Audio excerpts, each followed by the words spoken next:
So there's this video called Every Anti-Theist Argument Ranked Debunked, and y'all want me to debunk it. Okay, here we go again. Most anti-theist arguments aren't wrong because they're evil. They're wrong because they're shallow. What does that even mean? In this video, I'm ranking every mainstream anti-theist argument, and only one of them actually deserves serious recognition. And who wants to bet the rest are strawmen? Yeah, they're probably all strawmen, aren't they? Who created God? This argument shows a complete misunderstanding of the reasoning for a creator. No, you're misunderstanding why the question is being asked. This is a response to the Cosmological Argument, which basically says that everything that exists has a cause, so there must be an ultimate cause, and that cause is God. Wait, I've said this before! Just recently! That's right, in that stupid AI-made video. Are all of these just going to be identical to the garbage I just debunked? Anyway, the purpose of this question is to point out a contradiction. If nothing created God, then you've got at least one thing that exists without having to be created, and your first premise is falsified, and with it the entire syllogism. A creator is necessary exactly because we know that everything that begins has a cause. We don't know any such thing, and none of you have been able to point to any scientific principle that says this. At best, you've been able to say that everything that we've observed to begin to exist has a cause, but that's a black swan fallacy. And there's also no scientific theory that says the universe began to exist. And no, the Big Bang doesn't say that, so don't even try. And we run into the issue of what caused the first cause, resulting in an infinite regression. Another thing none of you have been able to explain. What is wrong with an infinite regression? What reason do you have to rule it out? You people never give anything except your own incredulity. A common rebuttal to this is that the matter of the universe is eternal, which aside from being an unlikely theory given decay. What do you mean, decay? There's no decay. A decay would mean a violation of conservation of energy. It still runs into the issue of infinite regress to explain the beginning of change. Negative IQ. You can call it negative IQ all you want. You still haven't explained why we should rule it out. Evolution isn't relevant to the theism debate because texts like Genesis don't have to be read literally. But tell that to your own people. They're the ones who keep claiming that. You want to get on board with evolution, that's fine with us. We're not the ones making it a religious issue. And science describes processes. It cannot explain why there is something rather than nothing. That question is philosophical, not scientific. Treating science as if it can answer every category of question is not science. It's scientism. Negative IQ. Gee, it'd be really embarrassing for you if a prominent physicist wrote a book on exactly that, wouldn't it? You deny thousands of gods. I just go one further. This one is just sad. Is it though? Because as the rest of the saying goes, figure out why you deny all of the other gods, and you'll understand why I deny yours. See, this isn't just about using your pathetic little rhetorical tricks like the ontological argument or whatever to show there's a place where you can stick your God into. You have to explain why your particular God is the one that goes there. This is the equivalent of saying, you deny that 2 plus 2 has any answer other than 4. I just go one further and say 2 plus 2 has no answer. Except, moron, we can prove that 2 plus 2 equals 4. And we can also prove that any other answer such as 5 is wrong. Yet, after centuries of us asking you to prove your God, you can't do it. You sad, pathetic, weak little loser. Theism rejects false gods for the same reason atheism should reject false explanations. Yes, false explanations like the Cosmological Argument. Bottom of negative IQ. You know, the more you do this, the more you show that you're the one with the negative IQ. You don't even recognize a category error when you make one! The God of the Gaps fallacy. This argument misrepresents theism as just trying to explain away things that they don't yet or can't have an explanation for. Oh, you mean like you just tried to do earlier with the cosmological argument? It ignores situations where God isn't a convenient explanation, but rather the only possible one, such as the miracle of creation. But you still haven't shown why God is the only possible one, let alone your God! It's not that we can't explain the origin of everything. It's that there's only one logical, non-contradictory explanation.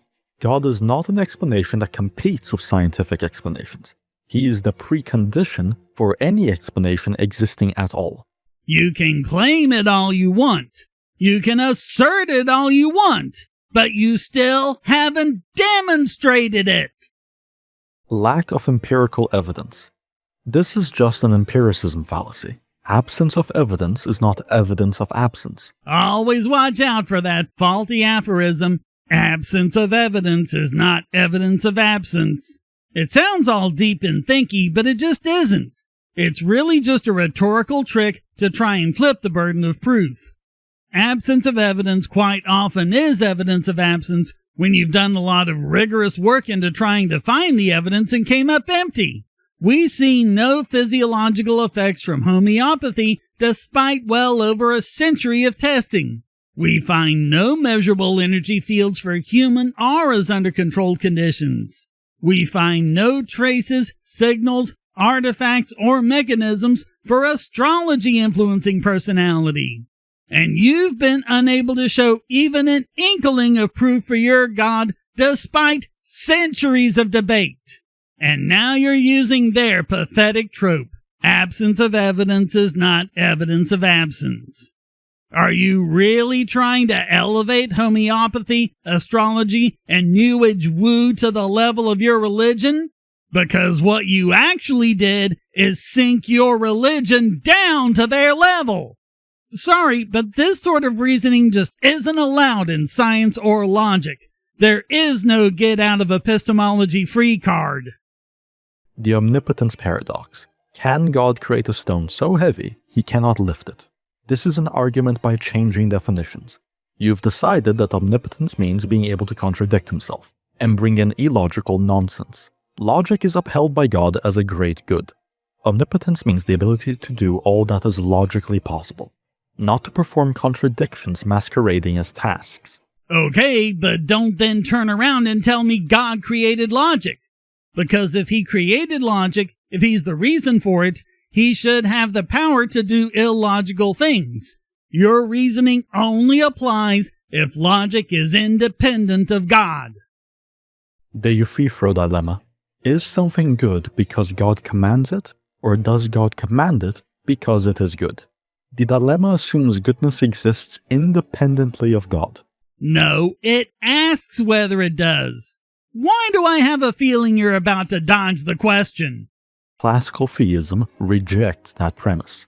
Since he's the creator, he creates in accordance with his will. The opposite would be illogical. Called it. The problem of divine hiddenness. This argument assumes that God's primary objective is to be known and worshipped. Well, it sure as fuck is with your God. Worship him or he tortures you forever in hell. But from a Christian perspective, if God made his existence and therefore power as undeniable as gravity, belief would be coerced, not chosen. You have to be the worst kind of authoritarian fundamentalist to make this argument. Knowing the truth about the world is what helps make you free. There's never anything coercive about the truth. Are we being coerced to believing in gravity? Or does that belief not only save us from falling off cliffs, but also allows us to build bridges and skyscrapers and rockets to take us out to space? Knowledge isn't coercion, and truth isn't obedience. Ambiguity isn't about freedom. It's about plausible deniability. You're using doubt as some sort of apologetic safety blanket dressed up as philosophy. Evidence doesn't coerce belief. It just ruins your pathetic excuses. which is what you're actually defending. This isn't about making belief difficult. It's about making relationships possible. A relational God would require freedom for those with whom he has a relationship. I don't know about you, but I find it a lot easier to be in a relationship with someone I know exists. It'd be a lot harder to be married if I'd never seen my wife. God is a psychological crutch for those who fear oblivion. This argument fails the test of reversibility. I can just as easily say atheism is a psychological crutch for those who fear consequences. I have no clue what you think atheism is comforting for. Let me see if I can get this through to you. You're watching the news. There was a horrible accident with a school bus and 50 elementary school children are dead. You have the comfort of believing that those children are in heaven, taken up in the arms of a loving Jesus. Us? We just believe that those children are gone, sentenced to a horrifying oblivion. No cosmic justice. Dead children are just dead. They had one and only one shot at existence, and it was cut off from them before it really began. That's no psychological crutch. That's the void punching you in the gut. And as far as personal consequences go, what could be a bigger crutch than Christianity? Just repent to Jesus, confess your sins, and you get an eternity of paradise. Christianity literally offers cosmic amnesty. With atheism, there's the cold fact that you're stuck with what you did. No divine eraser to wipe the slate clean, just consequences, memory, conscience, and reputation. The problem of evil. Everyone place your bets. Is he gonna respond to the actual problem of evil? Will he strawman it? Or simply evade the blatant contradiction with his worldview? So place your bets for respond, strawman, or evade. To remind you, the problem of evil is a fundamental contradiction with the existence of evil, corresponding with the existence of a being that is all-powerful, all-knowing, and all-good. So step right up. Who'll be the smartest? Who'll be the luckiest? Will he even acknowledge the problem? Will he answer? Will he pretend it's something else? Or will he simply run away from it like a pathetic little coward? Respond, strawman, or evade. Bet now. Lots of religions try to answer the problem of evil, which is not within the scope of this video. But only one has a God that became man, so he may bear it with us, die to it, and overcome it, resulting in a greater good than if no evil were ever present. And evade is the winner! Just collect your winnings at your local booth conveniently located on Aldebaran 6. That concludes this tier list. If you think I ranked any of these incorrectly, especially the strong tier, tell me which one and why. Brother, you got them all so horribly wrong it's embarrassing for you. Especially when you went and tried to call arguments you didn't understand or deliberately evaded as negative IQ or whatever. That just puts a big old Dunning-Kruger badge on you. Once again, the absolute arrogance of religious people comes through loud and clear. You're not arrogant because you believe in God. You're arrogant because you let that belief drive you to pseudo-psychoanalysis of everyone who disagrees with you. I mean, accusing us of cope when that's basically all this video was?